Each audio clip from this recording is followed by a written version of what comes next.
Hello दोस्तों, मैं आप सभी का अपने YouTube चैनल में स्वागत करता हूं और आज के इस वीडियो में हम मुस्लिम लॉ में हिबा दैट इज़ गिफ्ट के बारे में पढ़ेंगे। हिबा क्या होता है, इसका मीनिंग, इसेंशियल एलिमेंट्स। तो आइए दोस्तों वीडियो की शुरुआत करते हैं।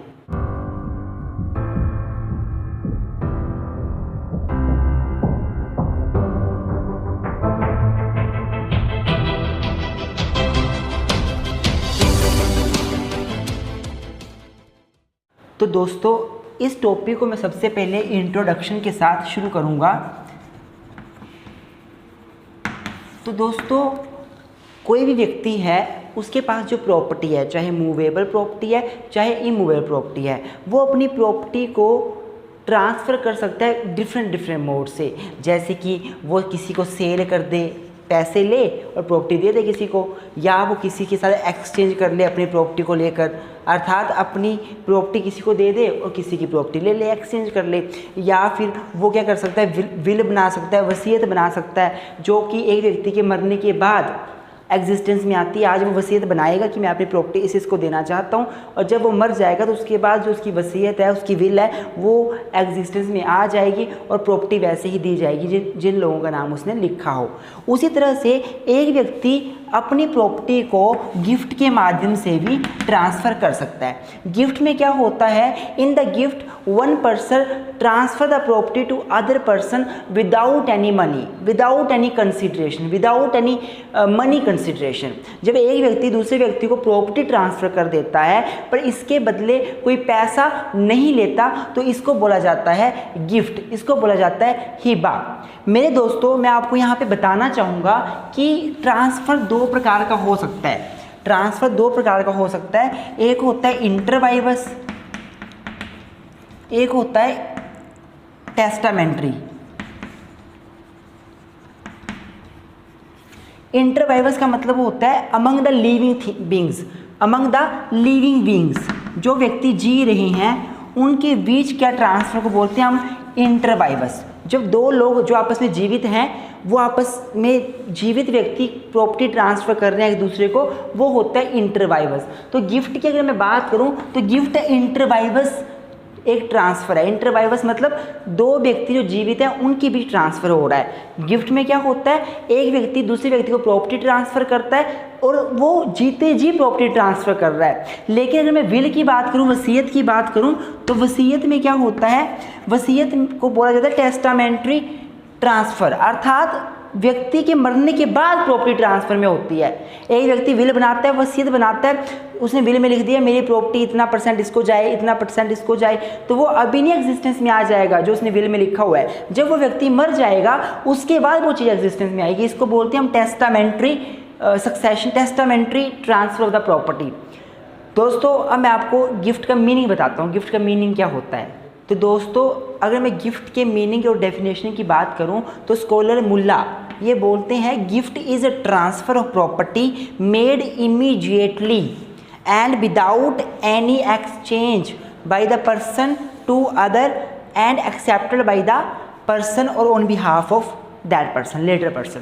तो मुल्ला यही बोलते हैं कि गिफ्ट में क्या होता है, एक पर्सन दूसरे पर्सन को इमीडिएटली प्रॉपर्टी ट्रांसफ़र करता है और जिसको प्रॉपर्टी दी जाती है वो प्रॉपर्टी को एक्सेप्ट करता है बिना किसी एक्सचेंज के। एक्सचेंज का मतलब है कोई पैसा नहीं लिया जाता, कोई प्रॉपर्टी उसके बदले नहीं ली जाती। एक बंदा प्रॉपर्टी देता है, दूसरा बंदा कुछ नहीं करता उसके बदले में। तो ये होता है गिफ्ट। अर्थात गिफ्ट में बेसिकली होता क्या है, गिफ्ट में एक पर्सन दूसरे पर्सन को प्रॉपर्टी ट्रांसफ़र करता है पर दूसरा पर्सन उस पर्सन को उसके बदले ना तो प्रॉपर्टी देता है ना तो पैसा देता है। तो आइए अब जानते हैं गिफ्ट्स में पार्टीज कौन कौन सी होती हैं।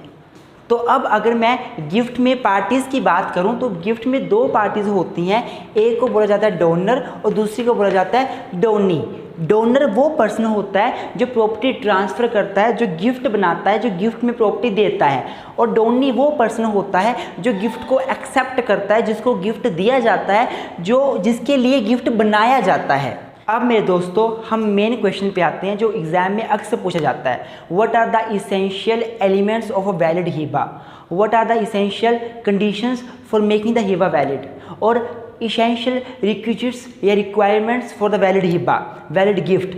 तो क्या इसेंशियल्स होते हैं एक वैलिड गिफ्ट के? तो 3 इसेंशियल्स होते हैं एक वैलिड गिफ्ट के। सबसे पहला इसेंशियल है डेक्लेरेशन बाय द डोनर, जो गिफ्ट देने वाला है वो गिफ्ट को डिक्लेयर करे कि मैं गिफ्ट देना चाहता हूँ, डेक्लेरेशन करे।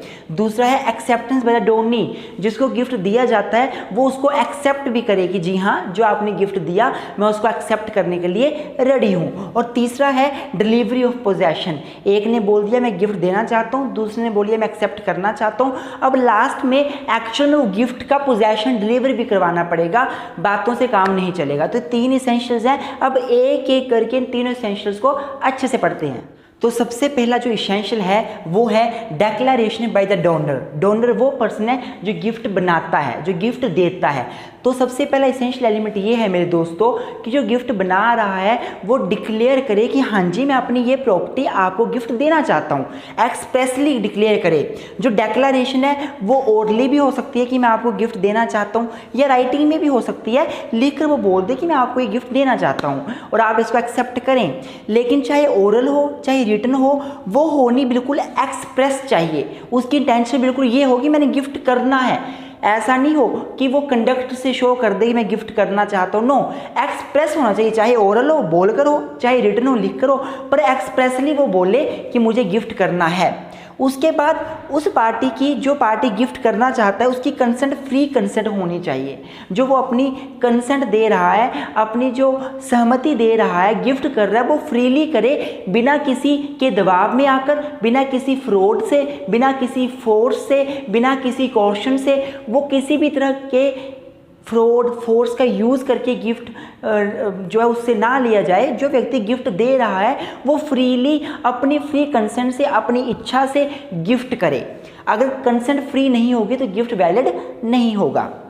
उसके बाद जो गिफ्ट कर रहा है उसकी इंटेंशन बोनाफाइड इंटेंशन होनी चाहिए, वो गिफ्ट किसी इल इंटेंशन की वजह से ना कर रहा हो। फॉर एग्जांपल मान लो एक पर्सन है, उसके पास प्रॉपर्टी पड़ी है, उसने किसी का उधार लिया है और उसे पता है कि मैं उसका उधार वापस नहीं कर रहा हूँ, तो जो कोर्ट है वो मुझे ऑर्डर दे देगी कि इसकी प्रॉपर्टी से उधार की रिकवरी किया जाए। तो वो क्या करता है, वो उस प्रॉपर्टी को किसी को गिफ्ट कर देता है, जस्ट कि जो क्रेडिटर्स हैं, जो जिन्होंने उधार दिया है, वो अपना पैसा रिकवर ना कर पाए। यहाँ पे जो इंटेंशन है वो बोनाफाइड इंटेंशन नहीं है, तो ये गिफ्ट वैलिड गिफ्ट नहीं होगा।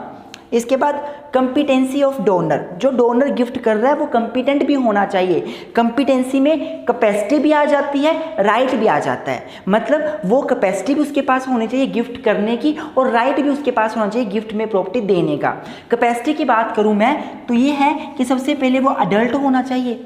अडल्ट का मतलब है 18 साल या 21 साल, जो इंडियन मेजोरिटी एक्ट के हिसाब से एज है 18 साल जनरल व्यक्ति जो मेजर हो जाता है, और 21 साल अगर वो किसी के गार्जियन की अंडर तो 21 साल। तो जो guardian ward act 1800 Indian majority act है, सॉरी इंडियन मेजोरिटी एक्ट है 1875 का, उसी के हिसाब से मेजोरिटी देखी जाएगी। यहाँ मैं आपको बता दूं कि यहाँ पे एज ऑफ पुबर्टी नहीं देखी जाती। मुस्लिम लॉ में अगर मैरिज की बात की जाती है तो वहाँ पर एज ऑफ पुबर्टी देखा जाता है। पुबर्टी का मतलब है जब एक व्यक्ति सेक्सुअल इंटरकोर्स करने में ठीक हो गया, कैपेबल हो गया, तो वो एज ऑफ पुबर्टी होती है, और मैरिज के टाइम एज ऑफ पुबर्टी पर मैरिज करा दी जाती है। पर अगर गिफ्ट की बात की जाए तो गिफ्ट के टाइम पर हम लोग अडल्ट देखेंगे, इसका मतलब 18 साल 21 साल देखेंगे, ना कि एज ऑफ पुबर्टी देखेंगे। तो पहली बात मुस्लिम अडल्ट होना चाहिए। दूसरा वो साउंड माइंड का होना चाहिए, सही दिमाग हो उसका, उसे पता हो मैं क्या कर क्या रहा हूँ। और तीसरा वो मुस्लिम होना चाहिए, अगर वो मुस्लिम है तभी वो गिफ्ट कर सकता है, मुस्लिम लोग के अनुसार ऐसे नहीं कर सकता। और चौथा, यस ये 3 है। 3 क्या है, ये कैपेसिटी में आते हैं। किसमें, कैपेसिटी में। मुस्लिम होना चाहिए, साउंड माइंड का, और साथ में अडल्ट होना चाहिए। कैपेसिटी तो लगी हमें पता, कैपेसिटी के साथ साथ उसके पास राइट भी होना चाहिए कि वो प्रॉपर्टी को ट्रांसफ़र भी कर सकता है। राइट का मतलब है कि एक व्यक्ति अडल्ट भी है, साउंड माइंड भी है, मुस्लिम भी है, पर जिस प्रॉपर्टी को वो गिफ्ट करे वो प्रॉपर्टी उसकी है ही नहीं, तो यहाँ पे वो गिफ्ट नहीं कर सकता, उसको राइट नहीं है। एक किसी और की प्रॉपर्टी को मैं गिफ्ट नहीं कर सकता। अर्थात एक व्यक्ति जो मुस्लिम है, साउंड माइंड का है, अडल्ट है, वो तभी एक प्रॉपर्टी को गिफ्ट में दे सकता है जब उस प्रॉपर्टी पे उसका अपना राइट हो, टाइटल हो, पोजेशन हो, ओनरशिप हो।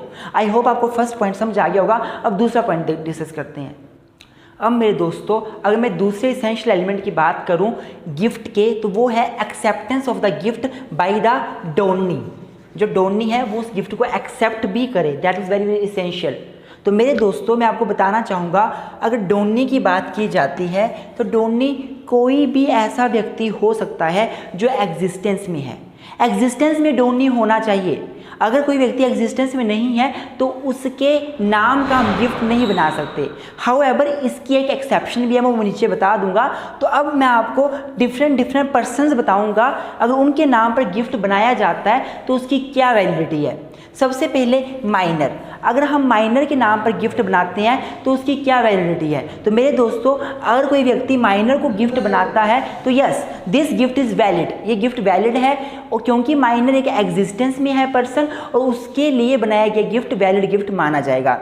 अगर गिफ्ट की एक्सेप्टेंस की बात आती है, गिफ्ट को एक्सेप्ट कौन करेगा, तो माइनर के बिहाफ में जो गार्जियन है वो गिफ्ट को एक्सेप्ट कर लेगा, वो गिफ्ट को एक्सेप्ट कर लेगा। उसके बाद अगला है पर्सन ऑफ अदर रिलीजन। अगर एक मुस्लिम जो है वो हिंदू, क्रिश्चियन या किसी दूसरे रिलीजन में गिफ्ट बनाता है तो दूसरे रिलीजन में भी गिफ्ट बनाया जा सकता है, क्योंकि दूसरा जो पर्सन है वो एग्जिस्टेंस में है और उसको गिफ्ट बनाया जा सकता है, वो एक्सेप्ट कर लेगा। बस शर्त क्या है, शर्त यह कि बंदा एग्जिस्टेंस में होना चाहिए। जो गिफ्ट बना रहा है वो मुस्लिम हो तो मुस्लिम धर्म के अनुसार गवर्न होगा, जिसको गिफ्ट बनाया जा रहा है वो हिंदू, मुस्लिम, सिख, ईसाई, जैन, पारसी कोई भी हो सकता है। आगे चाइल्ड इन वूम, देखो आगे ना, बच्चा अभी मदर की वूम में है, पेट में है, अभी कोख में है, अभी वो पैदा नहीं हुआ है। जनरली क्या होता है, जो जिसको हम गिफ्ट बना रहे हैं वो एग्जिस्टेंस में होना चाहिए, पर यहाँ पे एक एक्सेप्शन है कि अगर बच्चा मदर की वूम में है तो भी गिफ्ट वैलिड हो जाता है, पर इसके साथ एक कंडीशन है कि बच्चा 6 मंथ के अंदर पैदा हो जाना चाहिए। अगर बच्चा का अबॉर्शन हो जाता है या वो मरा हुआ बच्चा पैदा होता है तो ऐसा जो गिफ्ट है वो वाइड हो जाएगा, ख़त्म हो जाएगा, जीरो हो जाएगा। अगला है ज्यूरिस्टिक पर्सन। ज्यूरिस्टिक पर्सन का मतलब होता है मेरे दोस्तों जिसको लो पर्सन मानती है, वो एक्चुअल में ह्यूमन बीइंग नहीं होता। एक तो नेचुरल पर्सन होता है जैसे मैं, आप लोग ह्यूमन बीइंग, एक होता है ज्यूरिस्टिक पर्सन जैसे कंपनीज, कॉरपोरेशंस, जिसको कानून ज्यूरिस्टिक मानता है, लीगल पर्सन मानता है, पर्सन मानता है, पर एक्चुअल में वो ह्यूमन बीइंग नहीं होते। तो जो ज्यूरिस्टिक पर्सन है जैसे कंपनीज, कॉरपोरेशन, इनको भी गिफ्ट बनाया जा सकता है, वैलिड गिफ्ट होगा। इसके जो मैनेजर्स होंगे कंपनी के, कॉरपोरेशन के, वो गिफ्ट को एक्सेप्ट कर लेंगे। अगला आता है इनसेन पर्सन। अगर कोई पागल पर्सन है उसको बनाएगी गिफ्ट की वैलिडिटी क्या होगी, तो अगर गिफ्ट इनसेन को बनाया जाता है तो क्योंकि इनसेन एग्जिस्टेड पर्सन है तो ये गिफ्ट भी वैलिड होगा। हाँ, पागल बंदा गिफ्ट बना नहीं सकता। अगर पागल बंदे को प्रॉपर्टी गिफ्ट में मिलती है तो इसके भी में इसका जो गार्जियन होगा वो गिफ्ट को एक्सेप्ट कर लेगा और गिफ्ट वैलिडली ट्रांसफर माना जाएगा। उसके बाद आगे आता है 2 और मोर डोनी। एक व्यक्ति गिफ्ट 2 या 2 से ज़्यादा बंदों को इकट्ठा मिलकर भी बना सकता है। एक व्यक्ति बोल सकता है कि मैं अपना एक प्रॉपर्टी इसको देना चाहता हूँ, या तो वो स्पेसिफिकली बोल देगा कि इतना पार्ट इसको, इतना पार्ट इसको देना चाहता हूँ। अगर नहीं बोलेगा तो जिसको प्रॉपर्टी दी गई है उनको बराबर ही हिस्सा मिलेगा। तो ये दूसरा इसेंशियल है डोनी के रिगार्डिंग। आई होप आपको सारे पॉइंट समझ आ गए होंगे। तो फाइनली मेरे दोस्तों जो लास्ट इसेंशियल है इस गिफ्ट का वो है डिलीवरी ऑफ पोजेशन। पोजेशन का मतलब है जिस पर्सन के पास गिफ्ट है उसका जो पोजेशन उसके पास है वो दूसरे पर्सन को जिसको गिफ्ट दे रहा है उसको एक्चुअल में ट्रांसफ़र भी करे। ये बड़ा इसेंशियल एलिमेंट है। एक बंदा बोलता है मैं आपको गिफ्ट देना चाहता हूँ, दूसरा बोलता है जी हाँ मैं एक्सेप्ट करता हूँ। गिफ्ट दिया ही नहीं अभी तक, प्रॉपर्टी उसी के पास पड़ी हुई है, तो वो गिफ्ट वैलिड नहीं माना जाएगा। थर्ड इसेंशियल है एक्चुअल में पोजेशन में डिलीवर की जाए। तो पोजेशन डिलीवर करने के 2 तरीके होते हैं, या एक्चुअल, एक कंस्ट्रक्टिव। कुछ एक प्रॉपर्टीज़ ऐसी होती हैं जो हम एक्चुअली उठा के उनको दे सकते हैं। मूवेबल प्रॉपर्टीज़ होगी हमारी, बहुत सारी प्रॉपर्टीज़ होगी, हम उठाएंगे, ये लो जी मैं आपको गिफ्ट देना चाहता हूँ, वो बोलेगा ठीक है जी मैं एक्सेप्ट करता हूँ, ले लिया। कुछ प्रॉपर्टी ऐसी है जिसको हम उठा के नहीं दे सकते, लेकिन हम उसकी कंस्ट्रक्टिव डिलीवरी करा सकते हैं। मेरे पास एक कार है, मैं कार किसी को गिफ्ट करना चाहता हूँ मान लो, या कोई मुस्लिम है वो किसी को कार गिफ्ट करना चाहता है, तो वो कार को उठा कर किसी को देगा, वो कार की चाबी उसको दे देगा। या कोई एक फादर है वो अपनी बेटी को घर गिफ्ट करना चाहता है, तो वो घर की जो की होगी मेन दरवाजे की, वो की उठा के उसको देगा, ये लीजिए, तो ये डिलीवरी ऑफ पोजेशन हो गया। तो एक्चुअल में हम एक्चुअल प्रॉपर्टी उठाकर देते हैं और कंस्ट्रक्टिव में हम एक्चुअल प्रॉपर्टी उठाकर नहीं देते, लेकिन हम कंस्ट्रक्टिव डिलीवरी करवा देते हैं, जैसे चाबी दे दी, की दे दी, या कोई और चीज़ दे दी जिससे कि डिलीवरी हो गई। तो ये सारा कुछ था अबाउट हिबा, अबाउट गिफ्ट। अब ये ख़त्म नहीं हुआ है, इसमें काफ़ी कुछ आता है, तो अगर कोशिश करूँगा और वीडियोस बना सकूँ। वैसे आई होप आपको ये वीडियो अच्छी लगी होगी। वीडियो को लाइक करना ना भूलें, चैनल में नए हो तो सब्सक्राइब कर लीजिए, बहुत हेल्प मिलेगी आपको मेरी वीडियोज़ को देखकर। Thank you very much, keep supporting us.